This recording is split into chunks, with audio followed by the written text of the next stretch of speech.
Good morning.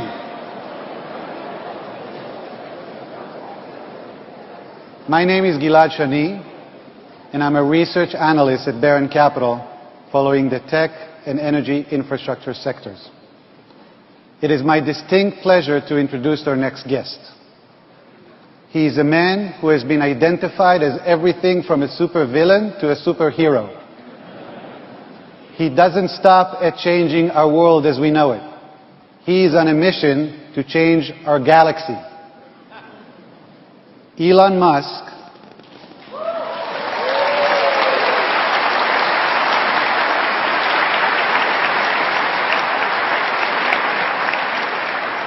is the CEO of Tesla, a company whose mission is to accelerate the world's transition to sustainable transport. In 2004, Elon was a lead investor in Tesla's first financing round, and in 2008, when the company was near bankruptcy, Elon became CEO and led its growth to over $5 billion of revenue today.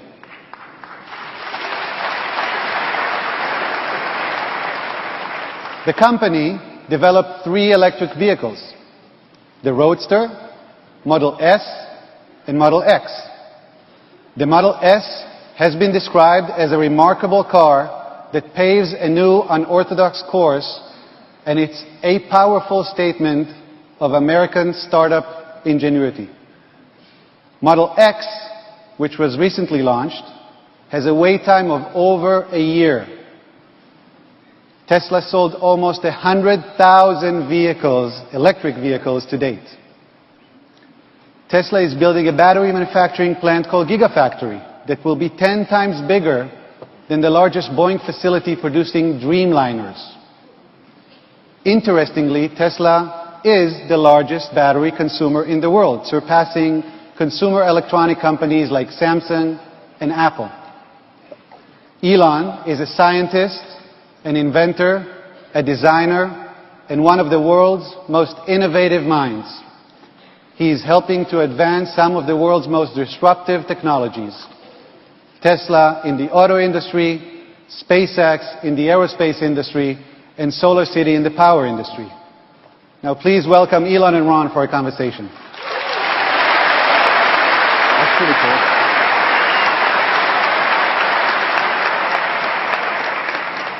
So when I started my career, one of my first clients told me that what was most important was finding someone who could realize a dream, make it happen. And that's been my whole career, finding people in which to invest, in whom to invest. I was with Eric Schmidt recently. He's the chairman of Google, and he's one of Elon's best friends. And he was telling me that he regards Elon as a combination of Walter Chrysler and Thomas Edison. And I didn't really know very much about Walter Chrysler until I looked him up on Google, and pretty interesting to be compared to those two guys. So again, keeping with the theory about investing in people, so we're investing in you. And I think when we were talking about $5 billion in revenues, I'm sure you believe this is just the very beginning. So I'd like to touch a little bit before we get into the business on your background. We just started to talk about that before. So you came from South Africa. Your dad was an engineer. Mm-hmm. And your mother? My mother's a model and a nutritionist. And one of your brothers worked with you? Yeah, we co-founded the first company together. And so Elon was also a founder of, he's had these games and electronic games, and then he was a founder of PayPal. Sold his business to PayPal, and PayPal got sold, went public, $700-800 million, sold it for $1.2 billion. eBay bought it, ultimately $50 billion. So presumably that has some impact on the way you think about things. Yeah, absolutely. I actually was against the sale. I wasn't in favor of the sale, but I was the largest owner of PayPal at the time, but I only had like 12%, and so everybody else really wanted to sell, so we went forward with that. But I think we probably shouldn't have. Yeah. So I was reading about your history, and we've spoken before, obviously. and about your interest in space and sustainable transport and solar energy. Where did all this come from? Well, when I was in college, I thought about what would most affect the future of humanity, and I wanted to be involved in those, at least some of those areas. And I thought there were 5 things that I came up with that I thought would really affect our future as a civilization. One of them was the internet, and then the other was sustainable energy, both production and consumption of that. And the third was making life multiplanetary. And then fourth and fifth were genetics and AI. And I didn't think I'd be involved in those areas, but those sort of more in the abstract of what I thought would affect things. But I mean, going back a little further, I actually didn't really expect to be involved in creating companies when I was like in high school or middle school. I actually was going to pursue sort of physics and a career in physics and try to sort of understand more about the nature of the universe. But then things like the superconducting super collider got cancelled, and I thought, well, like, what if I'm stuck in some situation like that, and then there's like some act of government basically stops things, and then it would all be a waste. So when I think about cars, and so obviously, if you're using hydrocarbons and burning them and wrecking the environment, it makes it tough to live on Earth. And as you pointed out, unless we adapt and can start to breathe carbon dioxide. And so that's your effort there. But yeah, actually, the thing is that in college, my interest in sustainable energy was purely, at the time, was really from the standpoint of us eventually running out of hydrocarbons to mine and burn. So there's obviously limited supply of oil in the ground, and eventually we would have to transition to something that's sustainable. Because when we're drawing oil from the ground, we're essentially taking the accumulated solar energy that was bound up in plants and animals, and then over hundreds of millions of years was turned into oil. And that's obviously finite, and if we run out of that and don't have a good solution, then there would be economic collapse, independent of any environmental concerns. And so that was actually what sort of initiated my interest in sustainable energy. And it's sort of tautological. I mean, if energy needs to be sustainable if it's going to last for the long term. And then over time it became apparent that there was actually an even more pressing concern, which is that we're quite materially changing the chemical constituency of the oceans and atmosphere. And the way that humanity has kind of grown up around the world is that we've put so many of our cities and settlements and towns right along the coastline, and the world is quite sort of delicate in these sort of chemical balance. And so that if we do take trillions of tons of CO2 that was buried deep underground, and has been in a lot of cases since the Precambrian era, when the most sophisticated thing was like a sponge, then it would be a bad experiment to run. So it seems so obvious, and we have all these car companies that make all these cars every year that burn gasoline, and nobody wanted to do anything. But why?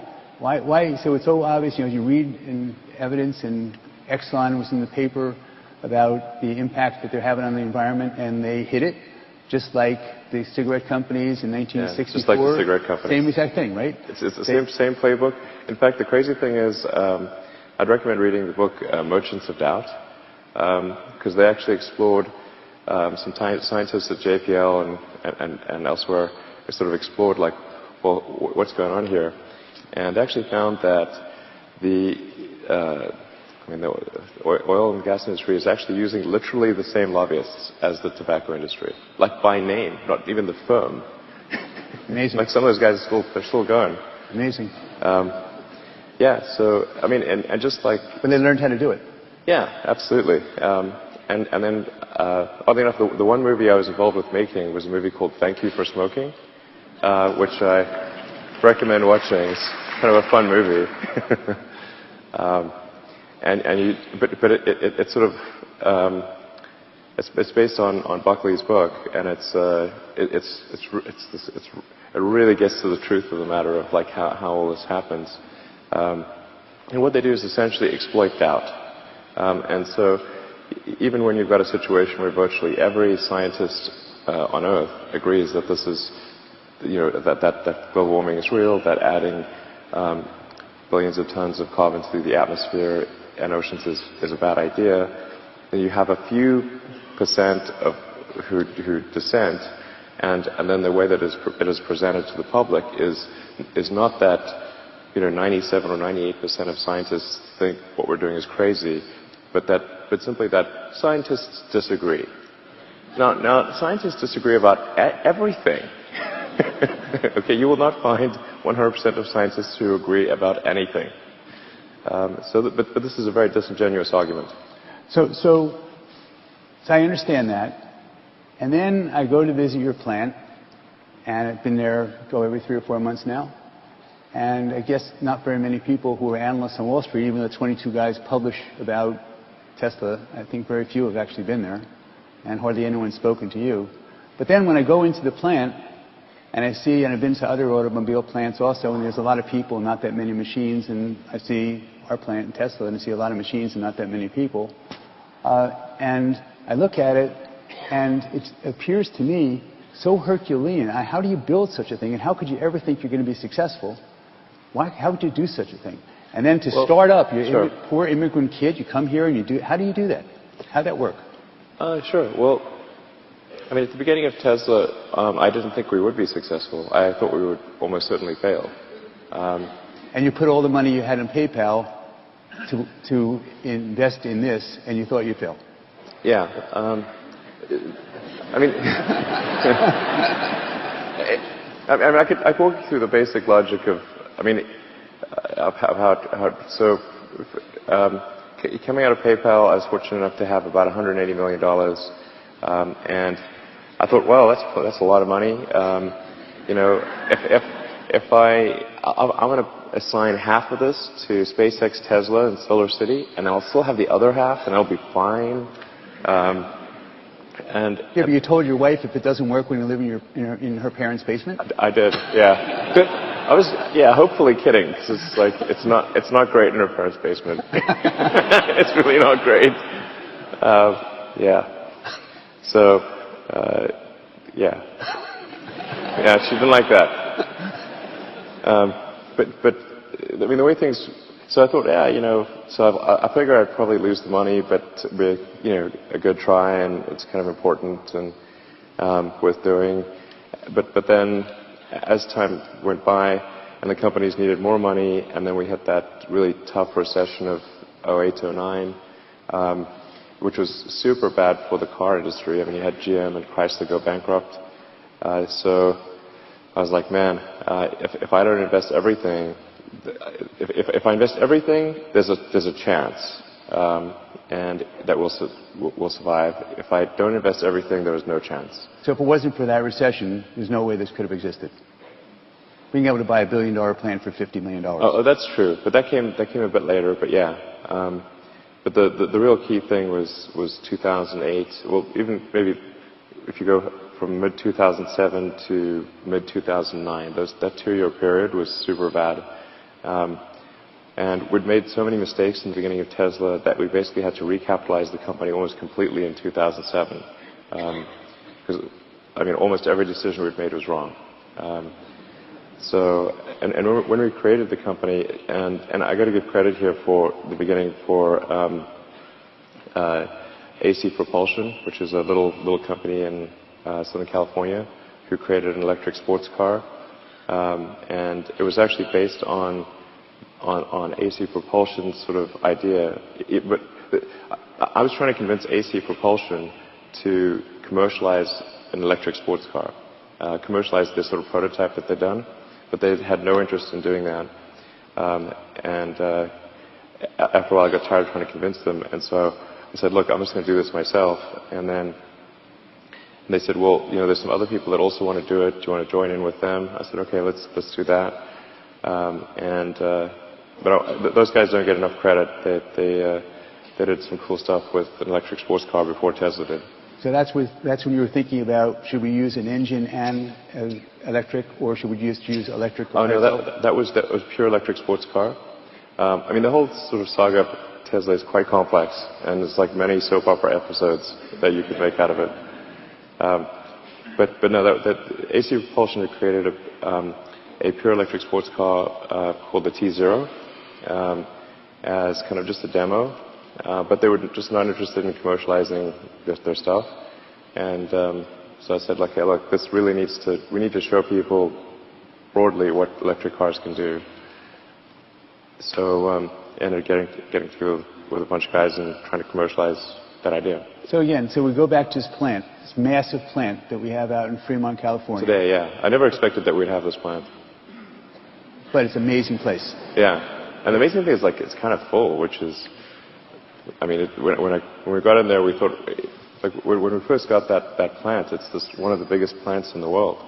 I think it's sort of, like, by footprint, I mean, I think it's like maybe the third or fourth biggest manufacturer. How many square feet? It's 5.5 million square feet. 5.5 million. Yeah. So that's what, 100 and how many acres? You mean under roof? 150 acres? Yeah, exactly. It's a General Motors building. Just to give you perspective, General Motors building, which is where the Apple store is, that one block, that's 1 acre. This 150 acres. Yeah. It's crazy. You could go camping in there. Like, it takes you a long time to walk from one side to the other. We have bikes in the factory, so you can just get around a bit faster. And like, when we first got this, which was actually, it was a little bit later, it was in early 2010. We thought, man, there's no way we'd ever get that awesome plant because, you know, it just cost too much. And we didn't have much money. But then, as a result of the recession, the plant, which was joint owned by GM and Toyota, they decided to close it down. And the story behind that is sort of a long story, independent of Tesla. So they were going to shut it down, and it was just going to be empty, and they was like maybe going to turn it into like a mall or something like that. But it was going to be empty for a long time, and anyway, so we sort of approached Toyota and said, like, look, you know, we'll take it off your hands, you know.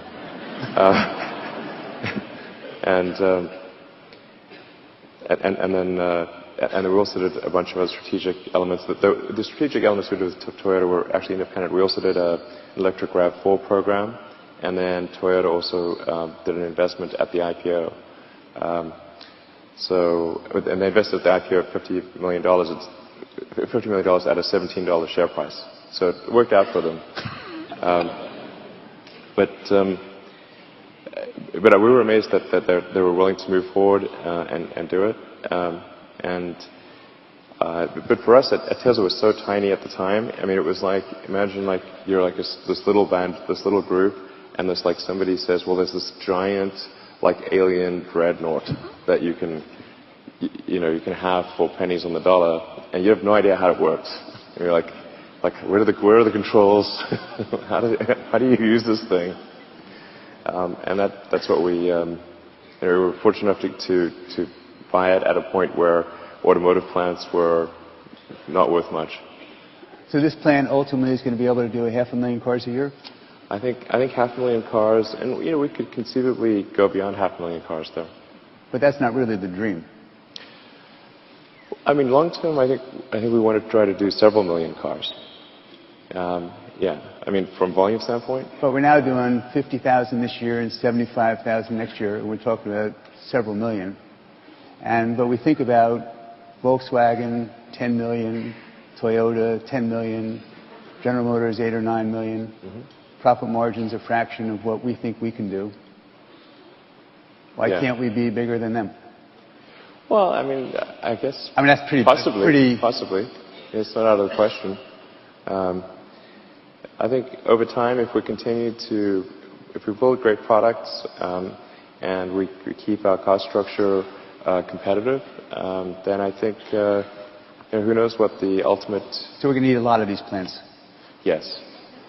Many plants. In fact, many auto plants and many gigafactories, I think, are needed. So the gigafactory, let's do that one. So gigafactories in Nevada, yeah. and this is $4 billion, $5 billion? We're expecting it to be roughly a $5 billion capital investment to get to full production.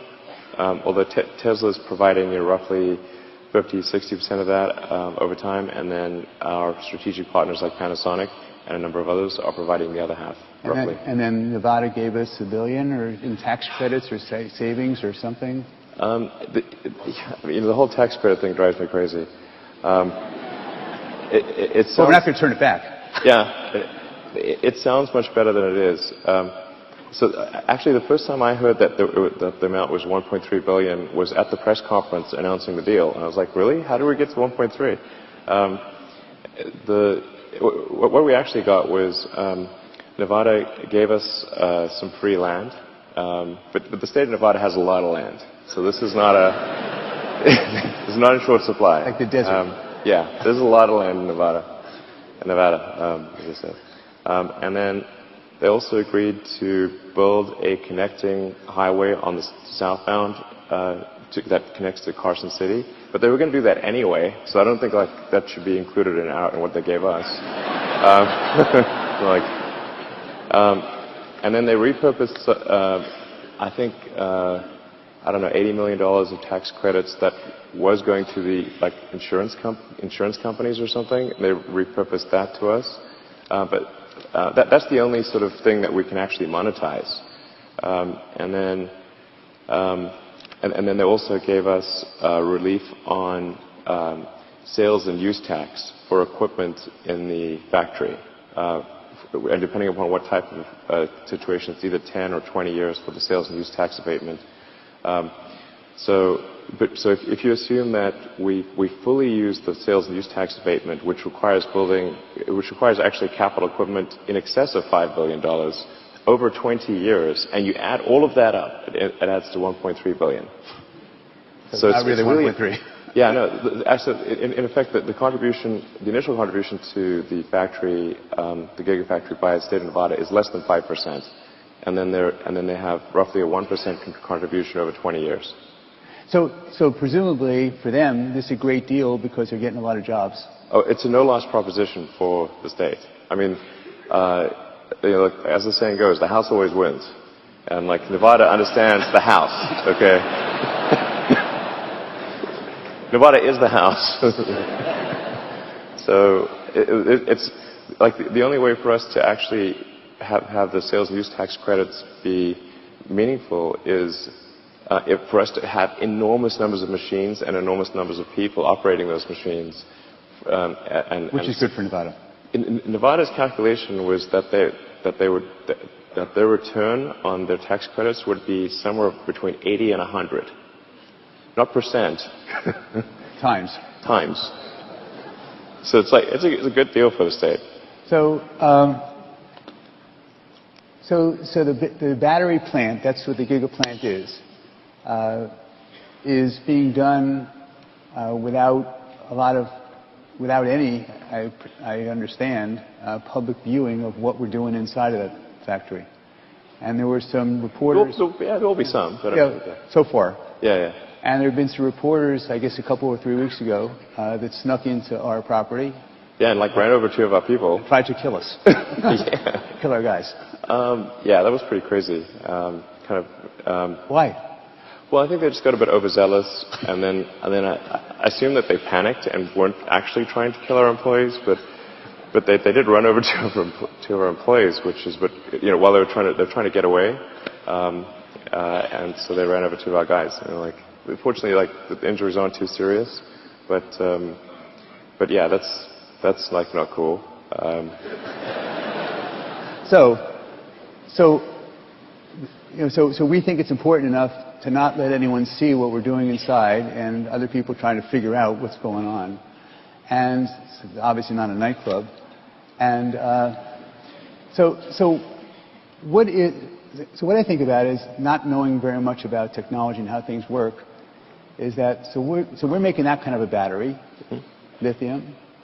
Lithium, yeah. Although the general rubric of lithium covers many types of chemistries. I mean, there's a really broad range of things, of batteries that use lithium as the ion transport. So whatever you describe here is going to go over my head, but my question is, how do we know when we're making such an investment that what we're building in that factory is going to persist? And why is it that in 100 years, so we do all sorts of things, you're sending things out of the atmosphere, out of the galaxy, out of the universe, planes, and yet for 100 years we haven't been able to build a battery that goes for more than 300 miles. So how can that be? How is it possible that we haven't been able to spend money on that? And if that's the case, because no one's paid attention to it, and all of a sudden we come along and pay attention, we're going to try to reduce the weight in the existing batteries and use maybe silicon and having a 300-mile battery going to 1,000. Oh, yeah. So how do we worry that what we're building isn't going to get obsolete also? Well, the reason is that at this point, I think we have quite a good understanding of all the battery technologies in the world. Like there could be some small laboratory that's being super secret, but generally what people inventing battery technologies try to do is they approach Tesla first and foremost because we're the biggest lithium-ion consumer in the world. So anyone who wants to build a battery has new ideas, they're going to come to us before they go anywhere else. We'd be their biggest customer. So if somebody invents something, the obvious choice to license it to is Tesla. And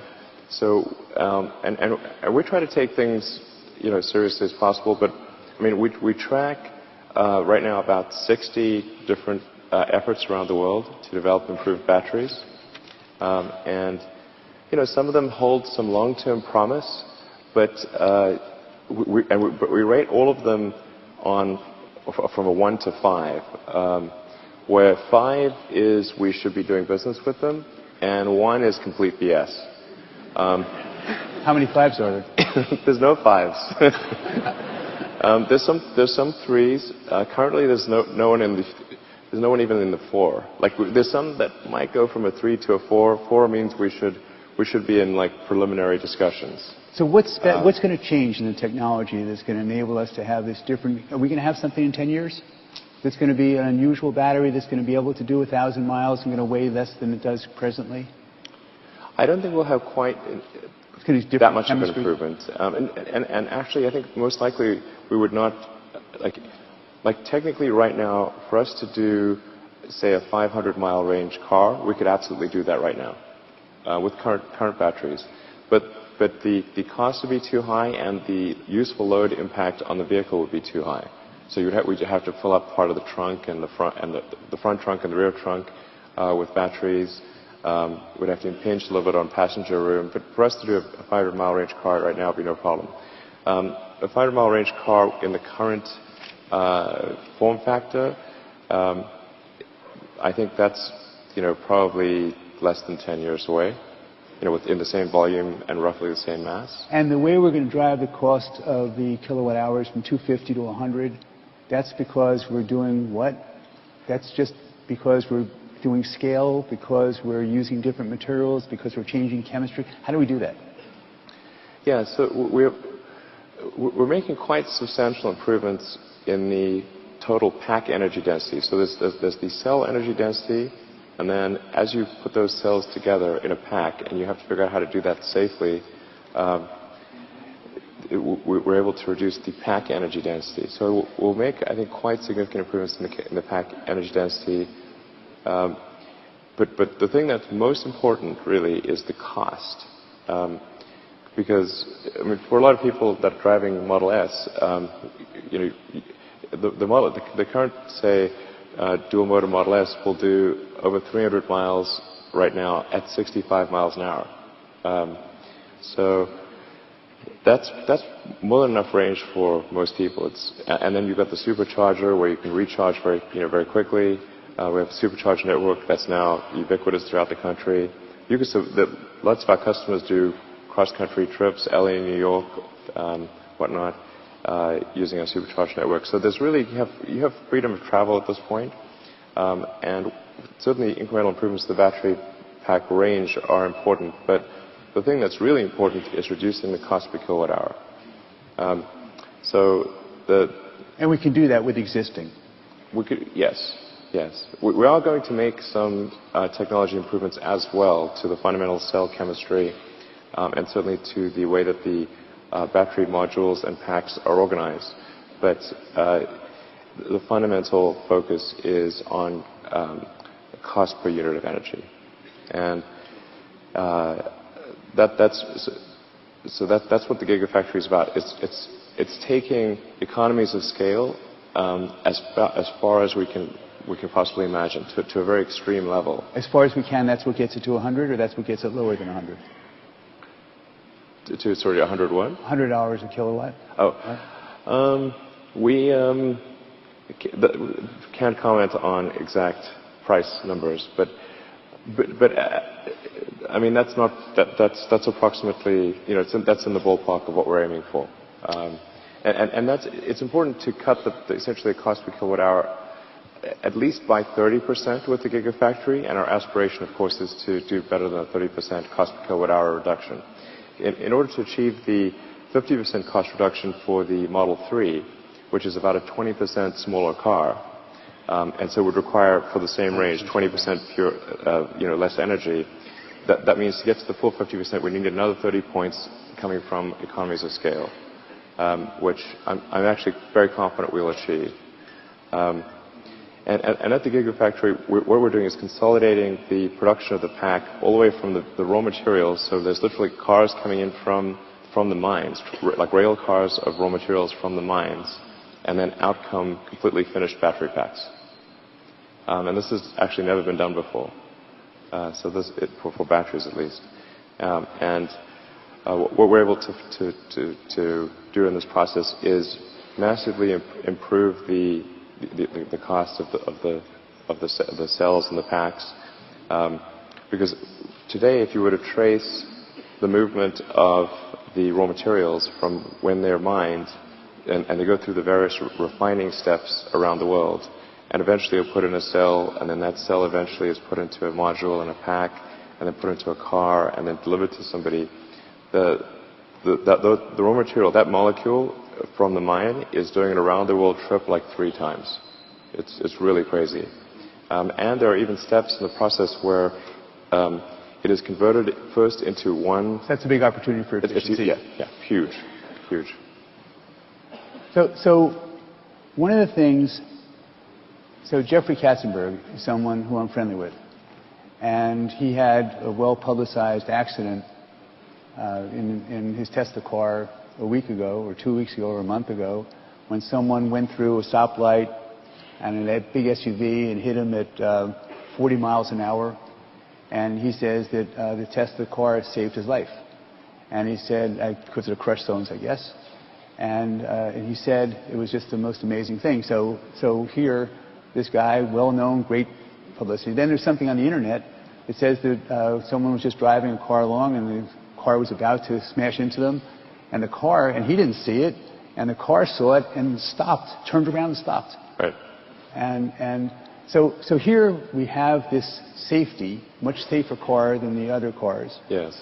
And Tom Frisker, I presume you know him, and his mom, Cindy, Tom is in his 60s, and his mom, Cindy, I don't know how, I guess she won't say how old she is, but she's more than 60s.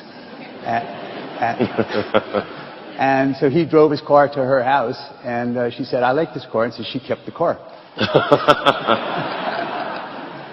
And so one of the things that's interesting to me is that you talk about safety, but you don't really say, your promotion isn't, this is the safest car ever. I mean, I know you say it, but isn't that an unbelievable opportunity to promote, to change the demographic of who's buying our car, and to get more Cindy Priskers instead of Toms, or instead of Tom's children?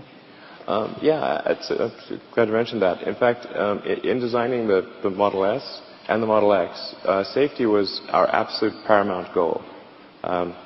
And I mean, I felt like obviously my family will be in the car, my friends' families. If I didn't do everything possible to maximize safety and something went wrong, I couldn't live with myself. So we spent enormous amounts of time on safety, and the whole car is architected for maximum safety. And we have physics on our side here, which is very, very important. And I'll just go briefly, like, why exactly is the car safe? Because you hear things like cars are 5 stars and all that, but I mean, this 5 stars, that's not an actual statistical number. Like, safety statistics are not measured really in stars. There's an actual probability of injury, which is that's the number that's most important, and the probability of injury. You can look it up. It's sort of buried in the Department of Transport website, but they have this. For each individual car? Yeah, every car has a combined probability of injury, and the Model S is still, even though we did it 3 years ago, it still has the lowest probability of injury of any car ever tested, and that's just on passive safety, and then we have the active safety as well, and the reasons basically are that. Because the car does not have a big steel engine block in the front, we have a front trunk as well as a rear trunk, because the electric motors are so small that they're actually coaxial with the axles. So when you have a high-speed frontal collision, what really matters is force over distance. It's just like jumping into a pool from a high. If you jump from a high diving board or something into a pool, you'd want a deep pool and one without rocks in it.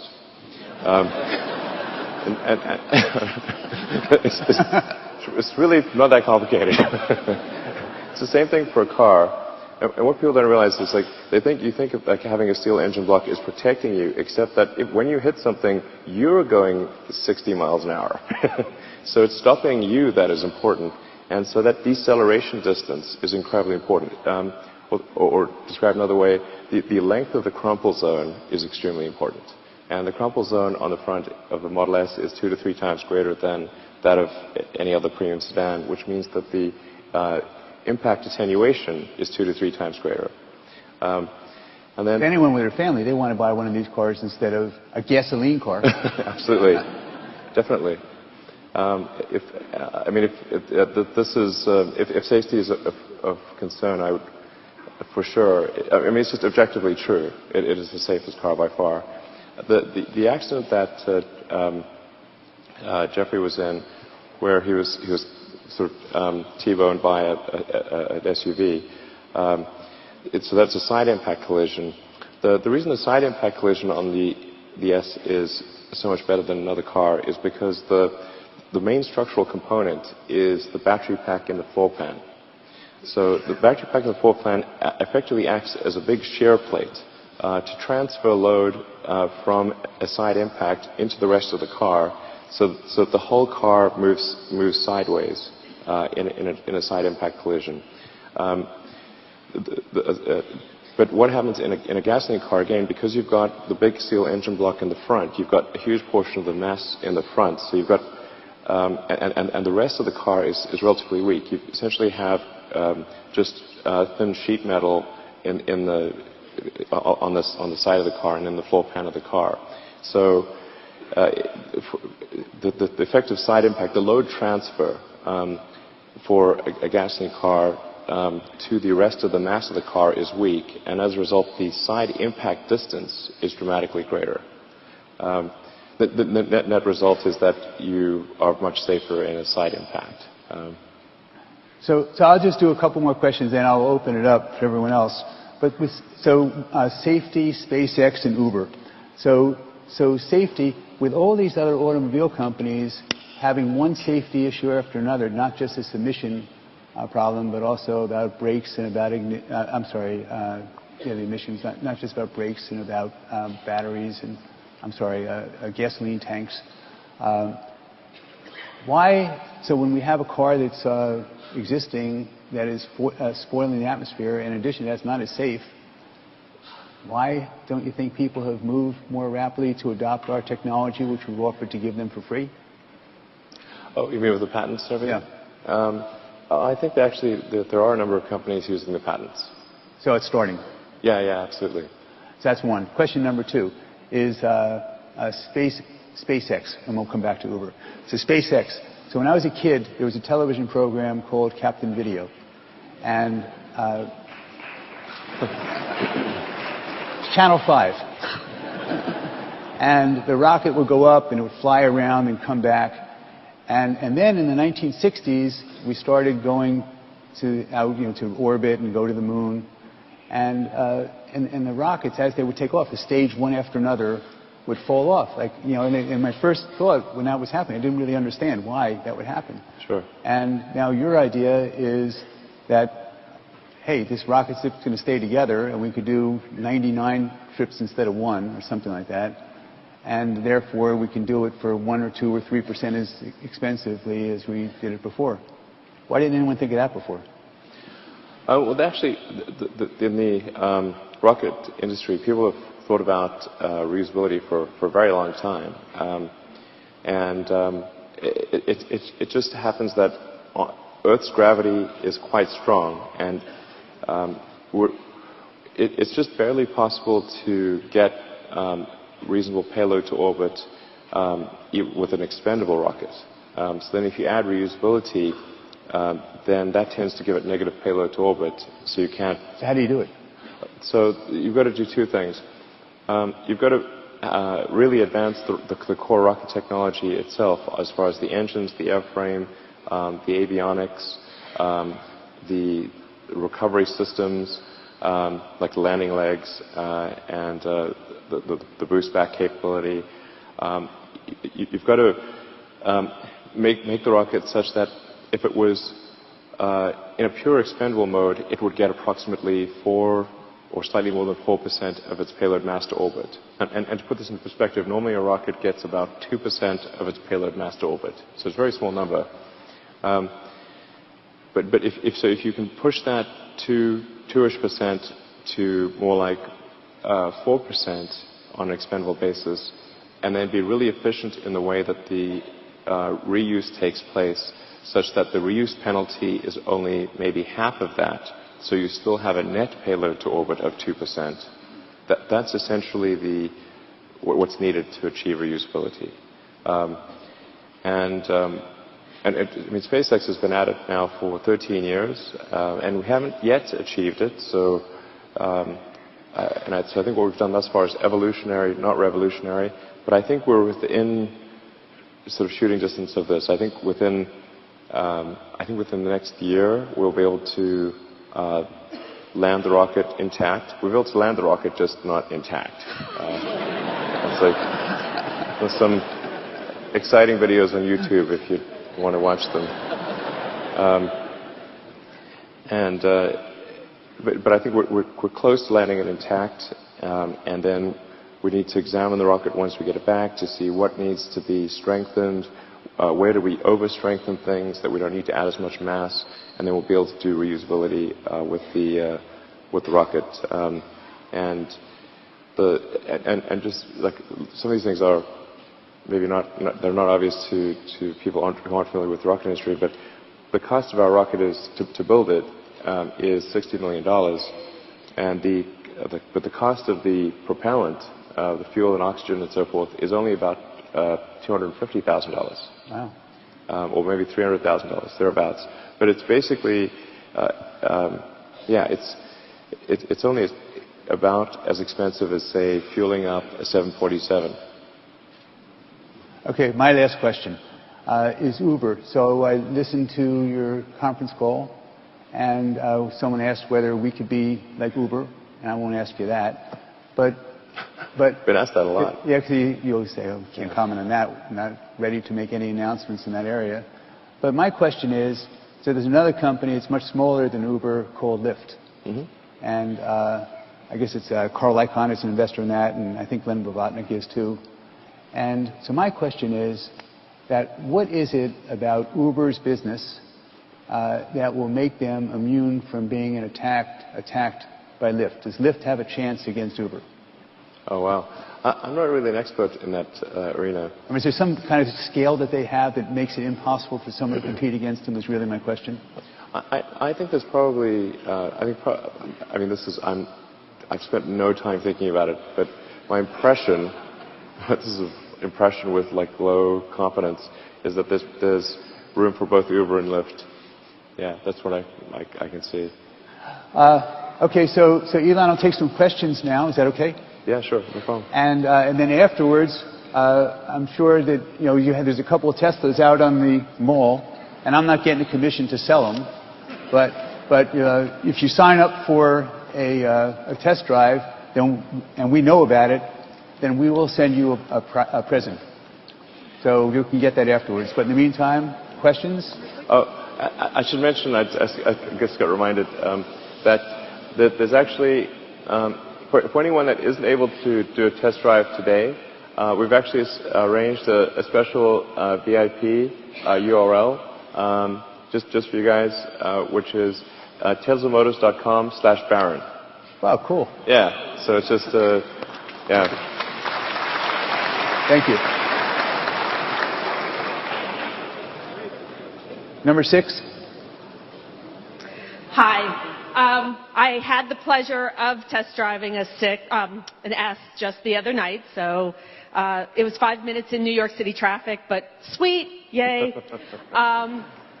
I know you're not saying a whole lot about the Model 3 at this point, but I'm just curious what you're willing to say about the experience of driving a $35,000 or so Model 3 as compared to driving a Model S. Sure. Well, our intent is the Model S and the X will be kind of premium, sort of high-end cars. And we will try to lead with new technologies in the S and the X. So that will be the advantage of the S and the X. But the 3 will be a smaller version, so maybe about 20% smaller, comparable in size to, say, a 3 Series BMW or an Audi A4. But it's going to have a very similar feel to the S, and so it'll be sort of have great acceleration, good driving feel, good handling, and for the size of the vehicle, great cargo space. Yeah, I should mention like the S, because it's got a trunk in the front and a trunk in the back. The actual cargo space of the S is anywhere from 50 to 100% more than a gasoline car of the same external dimensions.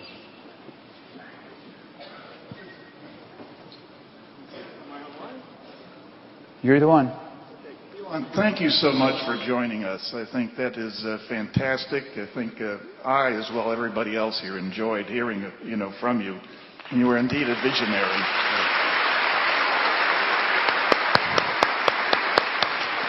I have one observation. We have a favorite restaurant that has installed about 6 Tesla charging stations right outside the door. Okay, it's a good restaurant, but I notice they're always full. All those charging stations are full.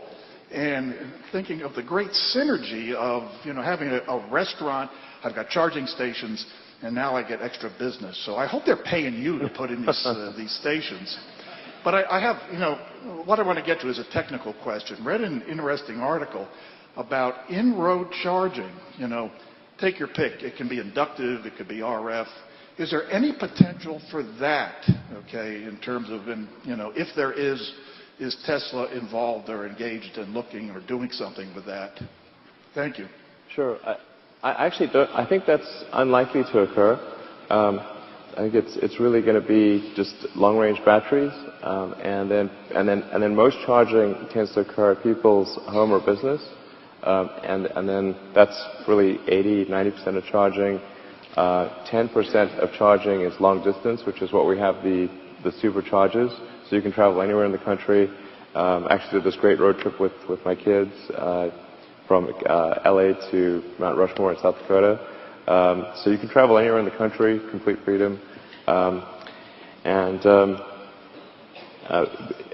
I think in locations that are not home or business and not long distance, there will be a small amount of charging that occurs, but it's in the sub 5% category. So it's nice to have, but it's not needed for full utility of the car. Okay, sure. So that's our aspiration, actually, is to put the supercharging stations somewhere where you can immediately then go and have a nice meal and grab a coffee and be on your way, and do some shopping if you want. So I apologize to everyone. I hogged the time, and I didn't realize that we were running over. I thought that this was the amount of time we could talk, and then there would be more time for questions. Would you be able to answer some questions a little bit longer? Yeah, no problem. Sure. So Elon can stay here for a bit. There's entertainment that's now starting in 3 venues.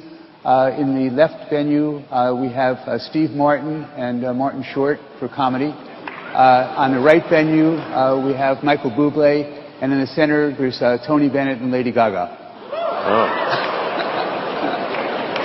Not bad. Pretty cool, right?